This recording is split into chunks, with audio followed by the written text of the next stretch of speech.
Listen, it is that time of the week where we talk about the big pop culture stories around here, and I want to connect three stories. There's a new Avicii documentary, there's a new record from Bad Bunny, and then there's a new album from Ethel Cain. I think these stories lead us to an important question, and that is how the relationship between artists and fame has changed.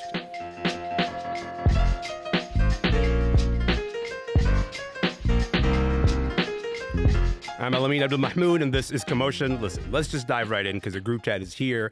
And what I want to get into is like what these three very different artists who, I think they have something in common. They were all pushed to levels of fame that maybe they weren't entirely comfortable with. And their experiences actually, I think, say a lot. And they specifically say a lot about the fan and artist relationship. Niko Stratis is here. Reanna Cruz is here. Ismael Ruiz is here. Welcome back to the show, y'all. How's it going? Hi. Happy to be here. Hello. Listen, I'm going to start by just acknowledging, Reanna, like you're doing this, it's early in your time zone, but also you are in Los Angeles. Fortunately, you're like a little bit far away from the wildfire chaos, but how are you holding up, dude? Doing okay. Stressful week, yeah. But thankfully I'm safe. Thank you. I'm sorry that your city's going through this, but also I'm grateful that you're safe and I'm grateful that you're here. I really appreciate you doing this. We're gonna shift the vibes a little bit. We're gonna take that energy and then move it onto. Well, listen, we are, as all of this is happening. Also, one of the realities of this year is that like a week into the year, this doesn't happen very often, but a week into the year, one of the biggest artists on the planet has given us a new drop. Let's listen to a little bit of that music. ¿Qué diablo estará haciendo? Estará jangueando, estará durmiendo, estará fumando, estará bebiendo, seguirá sola o está saliendo con otro que no soy yo, no soy yo. Mami, ese no soy yo, no soy yo. Aposté que te olvidaba y perdí 500. Bad Bunny is back. The song is El Club from his new album, Debí Tirar Más Fotos. That translates to I should have taken more photos. Matthew, listen, man. Bad Bunny, top stream artist of Spotify between 2020 and 2022. Remains in the top 5, is not going anywhere. How would you, maybe let's lay the land out here. How would you describe this moment in Bad Bunny? What's at stake for him with the new album? I mean, honestly, I don't know that much is at stake. Like you said, he's one of the biggest artists in the world. He's climbed every statistical peak, you could do, every commercial peak. He's branched out into all different sorts of media, from his acting career to his wrestling career to all these other different things. He doesn't really have anything to prove, which is pretty wild considering he's only been making music for, less than a decade. But, I think really he's looking inwards. He's looking at his identity, how he sees himself. He's weathered or is still in the process of weathering, some tribulations. He had an issue earlier last year where he finally settled the lawsuit about the samples on Safera, one of his big hits from a couple years ago. Mm-hmm. And his sports agency took what they're calling the death penalty, in terms from Major League Baseball, improper actions with some of, recruiting some of their clients. So, he's gone through some tumult outside of just the celebrity industrial complex. And so I can totally see why he would be wanting to think about who he is. And, he's been very vocal about he's Puerto Rican. And this record is very much a reflection of that. The idea that this album is a reflection of him being Puerto Rican is sort of runs all the way through this album, but I just want to play a little bit more music. Let's hear it. Te pedí pa' los reyes y pa' Santa Claus. Los reyes picharon y Santa nunca llegó. Si tú no estás aquí fue que así quiso Dios. Siempre supe que era mala. No te creas que soy ciego. Yo cerraba los ojos y te besaba. That is Pitora de Coco from the new Bad Bunny album. Reanna, you can hear in this track, right? There's a bit more sort of traditional instrumentation happening on this record. How is this pivot working for you, this idea of like a new set of sounds that Bad Bunny wants to explore? It's working really well for me. I would probably put this record as my second favorite Bad Bunny album, second to only Un Verano Sin Ti, which came out 2 years ago and was, obviously massive, spawned several hits. And that record kind of gestured at this like for Puerto Ricans, for like by Puerto Ricans for Puerto Ricans ethos, about Puerto Rico. And that really connected with me. I'm Puerto Rican, but this record kind of serves as like a message, right, to the whole diaspora. And it's to Puerto Ricans like across the globe and is like, pay attention to our homeland, listen to what's happening in the homeland, both on the ground, but also sonically, you know? And I see it as kind of like the second half or companion piece to Un Verano Sin Ti, in the sense that like this pivot is not particularly surprising if you listen to that record, but this is kind of a step forward in his push for making music that is centered around the Puerto Rican experience. Like some of the songs on the record are almost like folky in a way, you know, where he's like addressing his people using the sonics of traditional Puerto Rican music like plena, and it is working for me, all that to say. It's the idea of Bad Bunny sort of taking that turn inward, or not inward, but at least sort of a bit more local. I think like will come as a surprise for a lot of people because he is such a global superstar. I mean, like his reach is truly so global. Does it surprise you that this is a moment in his career where he would say, you know what, it's time to scale it back. It's time to sort of not do the super large scale global thing, but actually get as specific and as folky as you're describing there? Yeah, I don't think it's surprising. I mean, like, he has always kind of pushed this narrative of like, I am for my people, you know? And reading interviews with him about this record, he very plainly is like, I don't care if people don't get it, you know? And I think like when you're a superstar as big as Bad Bunny and you're doing Latin music, right? And you're kind of falling, your music can be misconstrued, right? And it can be gentrified in the same way that he's talking about his homeland on this record. So I don't think it's something particularly surprising to me. I think what I find really novel is the amount of tact and the amount of effort that he's putting into this pivot, right? Like he worked with a historian on visualizers. He put out a short film highlighting the gentrification of Puerto Rico. Like these are things that like the average superstar doesn't really do. And it's quite surprising, honestly, to see that. Yeah. Niko, when you look at Bad Bunny at this moment in his career, what do you particularly find fascinating or surprising about him, do you think?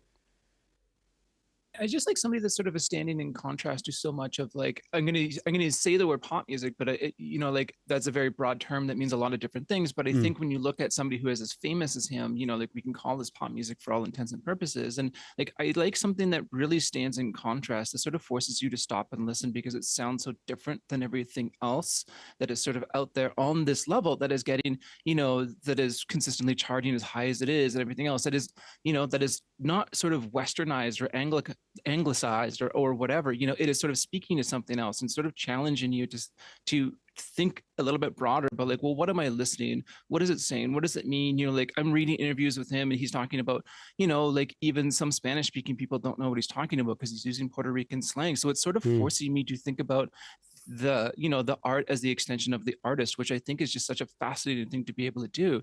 You know, like this is art in the context of power too, right? Like we are looking at this in the wake of during the run up to the Trump election, you know, people denigrating Puerto Rico from the stage. So it's like, well, what is actually happening here? What is the culture of this place?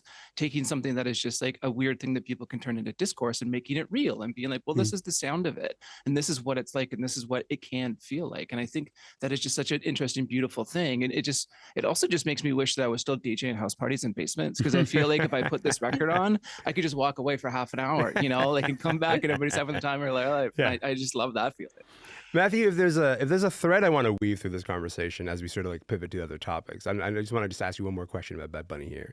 It's this idea that the thing that artists don't often do, which is like sort of deliberately saying, I want to step away from the level of fame that I've achieved because it is not necessarily working for me and I'm not really sure who I'm currently connecting to or currently trying to speak to. And like this comes up with a lot of different artists. I'm thinking here of like Rema, for example, you know, puts out that massive song, Calm Down. It gets a Selena Gomez remix. And then what does Rema do for the next album but makes like a explicitly like for my people album, an album that is like, you will not sort of gentrify, you know, Afrobeats. In fact, the thing that I'm going to do is turn very specifically, very locally to the sounds that we are sort of making in my hometown. So when you think about Bad Bunny in this moment, you know, and an album that is called I Should Have Taken More Photos, what do you think Bad Bunny is trying to say right now? You know, it is a curious choice. I can only speculate, but you know, from what I've heard him speak about, you know, this particular phrase is directly related to the, you know, new phenomenon, a relatively new phenomenon of fans approaching a celebrity and saying, "Can I get your photo? Can I get a selfie?" And you know, that interaction, which you know has become so normalized, it's a kind of disembodied, right? Like it almost feels like they're trying to like take a piece of them, like not like the old like Native American adage of like stealing your soul when you take a photograph. Like they're not interacting with this person. They're you know they're stealing a piece of them to take and share with their friends. And I think like something must have happened with him, because he's saying that he should have said yes more often, which is crazy. That's not what you would expect. You don't imagine someone on their deathbed like, oh, I should have taken more selfies. You know, like that's not. I can't picture that. So I'm thinking that somewhere along the line of him traveling the world and being exposed to all these people and closing himself off has made him feel some sort of regret. You know, and like he wants to engage in a more real way, clearly, and like that's how fans are approaching people. So he's seeing it through that lens, I guess. But you know, he went through such a crazy pap cycle when he started, like, you know, entering the Kardashians, you know, media sphere. Yeah, and it hasn't really slowed down. But you know, one of the things that he's mentioned is that throughout that time, he's tethered to Puerto Rico by the artists that are currently there making music on the vanguard and the contemporary scene, and he's kind of like latched onto this, and you know has kind of helped him form what his identity is. And we've seen other artists kind of lose that, kind of give themselves over to their responsibilities, give themselves over to their obligations, and you know. I don't know. I can't really tell you what he's saying with that, but it is curious that that's how he's looking on his recent past with regret. Like, I should have given the fans more, which it seems wild, you know, like these celebrities and pop stars, they already give so much of themselves, whether they want to or not, you know? So it is curious to me. Yeah, it's certainly like a struggle sort of back and forth in terms of how much of yourself you make available. And speaking of that, I want to move on to our next topic here. I want to talk about an artist whose music has obviously dominated dance clubs over the past decade or so, but also whose story ended far, far too early. I didn't know I was loved.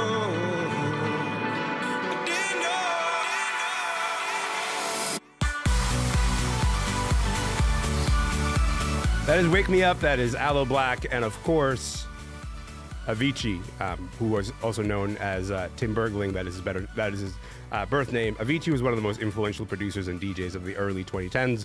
But behind the scenes, for most of the time, he was famous for struggling. Behind the scenes, during most of the time that he was famous, he also really struggled with addiction and mental health. In 2018, he died by suicide. There is a new documentary on Netflix. It's called Avicii, I'm Tim. And as much as this film tells the story of his life, it also gets into the darker side of the music industry and all the pressures that young artists face. Reanna, when you watch this documentary, what sort of image do you think this documentary presents of Avicii as both an artist and a person? It showed Avicii as a pretty normal guy, honestly. I think that's my takeaway. I saw what happens to somebody when they get too famous too fast and they pull themselves in so many different places. Because what I really gathered is that like Avicii was very insecure. You know, I think at multiple points they say how he felt weird for not playing an instrument as a producer and an artist. You know, he felt like he was an imposter.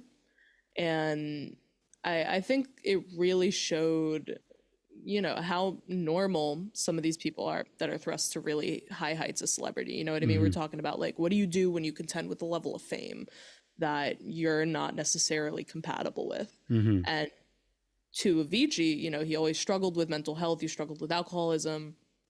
But at a point, he like retreated from public life entirely. You know, he stopped touring. He was like, I'm going to get really into like meditating and shit, you know? And all of that left me with a pretty interesting and quite normal, honestly, portrayal of somebody who's so impactful to dance music. Matthew, over to you. How did you feel about this documentary? I mean, I thought as a documentary it wasn't particularly good, but you know, it's kind of typical when you have like a family authorized thing. They're gonna want to, you know, paint everything in as a positive light as possible. But I did think the thing that did really well was kind of give perspective on how someone could be so successful and so wealthy and still be completely unfulfilled and feel like, you know, they're disappointing people and all of this other stuff. And you know, I guess that's like a, you know, the trade-off you make. And I will say I was never been a huge Avicii fan, but like you can tell like this dude was a genius of melody. Like he understood melody like few others. And despite that, like Reanna said, like dude was hella insecure, and we hear it in his own words. We hear how what he wanted more than anything else was freedom, and the more successful he got, the less of that he got. You know, and you know, there was one scene where someone tried to just get his attention in the studio, and he like almost like snaps at him, like, "Bro, like people are waiting for this. People are expecting this. I need you to leave me alone. I'm really stressed." And it's like it wasn't like, you know, fuck off, I'm creating. It's like, I'm going to disappoint someone. Like, I'm going to let somebody down if I don't nail this right now. Like, and you know, you could feel the pressure. And even though they didn't really like, they kind of glossed over the whole fact of like how he died and like how it got to that point and what the circumstances were. But, you know, it seemed like not really to be the point. The point was, you know, getting a portrait of this kid who was, you know, struggling despite the success. My name is Elamin Abdelmahmoud. This show is called Commotion. The group chat is here, and we're here to talk about some of the big pop culture stories of this week. Niko Stratis is here, Reanna Cruz is here, and Ismael Ruiz is here. Okay, I want to pivot, and I want to have a conversation about an artist who I'm really fascinated with. I want you to have a listen to this.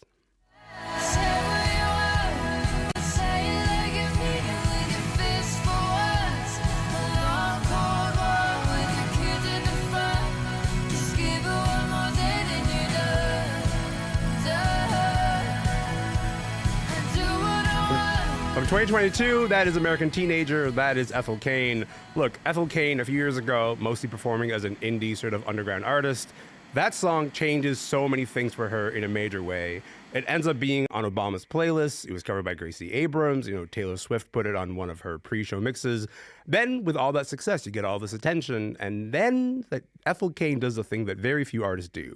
She says, I'm not really sure this attention is for me. And then she puts out a brand new record that is basically trying to weed out all the people who jumped on board because that song got so big.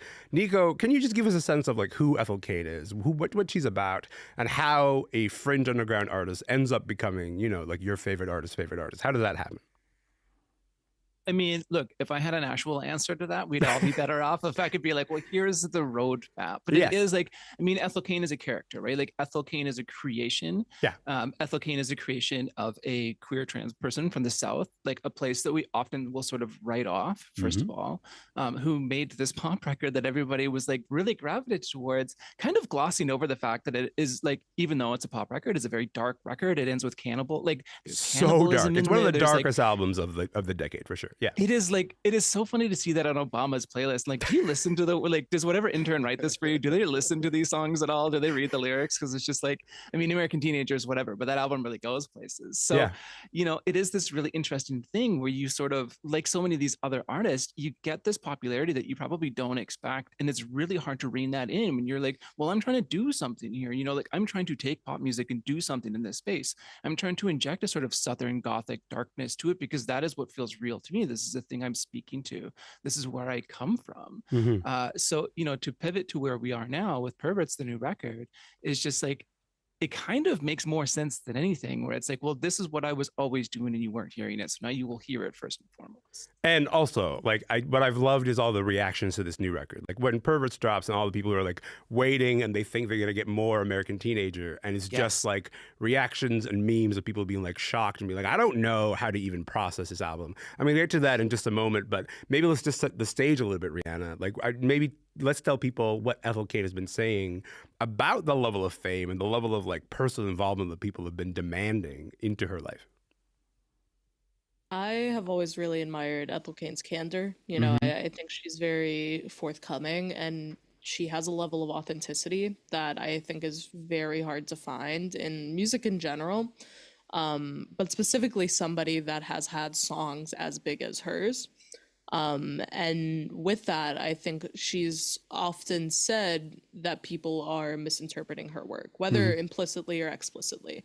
And I think when you have a song like American Teenager, right, that gets big on TikTok, gets, you know, massive, I don't know, social media buzz and all of that, like, there is opportunity for your music to be misconstrued and misinterpreted. And somebody with her aesthetic sensibility, I think, would bristle at that naturally. I mean, I would imagine so. Her music has always been very gothic, as we're talking about, right? Like, very narrative rich. And to be, I think, to have a piece of music taken from that context is not conducive to her artistry, right? So I think that she has always kind of stuck to her guns and her sensibilities and not really shied away from that authenticity that makes her as an artist special.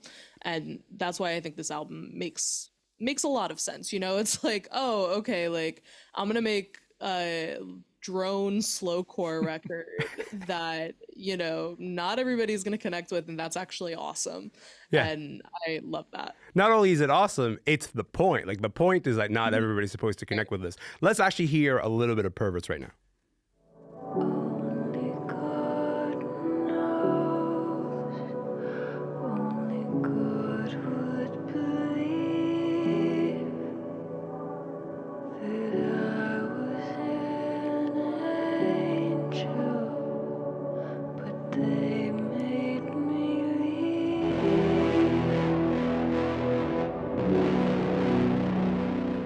That is Ethel Cain with Punish.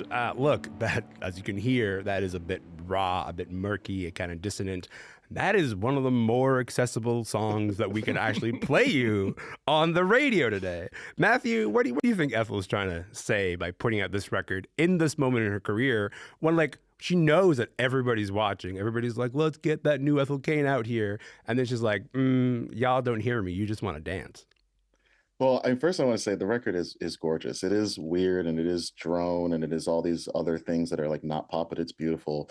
I will say I've always had a soft spot in my heart for artists that antagonize their fan base. You know, like it's so brave and it's so rare, especially in the Stan era. But like the idea of like, you don't own me, even though I make this art and I give it out, like you don't get to decide who I am. You know, like there's something really special about that. And I feel like, you know, a lot of fans, you know, and me personally, I had to grow out of that phase as a youth. You know, this idea of like the artist being entitled to anything from the artist and like what they owed me because I bought a t-shirt or a record or a concert ticket or whatever. You know, people have to grow out of that. And I think she's forcing her fan base to like to reflect on that. Like, what is my fandom rooted in? Like, you know, what's my participation in this cult rooted on? Because, you know, these fan bases are often, they're not that different than a cult, you know, and she seems to be rejecting that wholeheartedly, which is pretty rad. I'm sure her management fucking hated it, you know, but like, you know, when you support an artist with the art that they make. And so props to them for that. And I hope she's able to weather it and like still have a career because, you know, this is someone who, you know, has something to say, wants to take control of it, is not going to allow the commercial nature of the music industry to dictate what she does. And we need more of that. Niko, American Teenager is essentially if Taylor Swift wrote an anti-war song. Like, it is like this gigantic big pop song. And then you sort of like get to this record and Ethel Cain's trying to be like, no, I'm not interested in all that. Not interested in that scale. With like 30 seconds left, do you think this was the right move in her career right now? Absolutely. I describe this record as like a tree growing through the concrete. Like, it is a thing that is going to grow. The grit and the texture of it is the point. The contrast just makes the beautiful parts more beautiful. And it's like really dark and sensual and moving, but you have to sit with it. And she has been asking us to sit and think and consider her music. And this is an album that kind of forces you to do it. If you're going to engage with it, it's going to be confusing. The point is to be confused. We are here to be confused and to challenge ourselves. And that, I think, is a thing. We are going to be talking about this record in a year in a very different way than we are right now, I think. I think we've been far too used to, for far too long, like very used to just pop artists were saying, here's some nice pop music for you to enjoy, and maybe it's time for music to challenge us in ways where you have to walk around it and go like, I don't know how I feel about this, but I need a minute to digest it. I very much welcome Ethel Cain's contribution to that canon. I also very much appreciate all three of you being here. Thank you for your time. You guys are a delight. Thank you so much again. Thank you. Yes, of course. Niko Stratis is a culture writer based in Toronto. Matthew Ruiz is a freelance writer based in New York. And Reanna Cruz is a freelance writer in Los Angeles. My name is Elamin Abdelmahmoud. This show is called Commotion. Hey, we'll be back next week. I would love to see you then.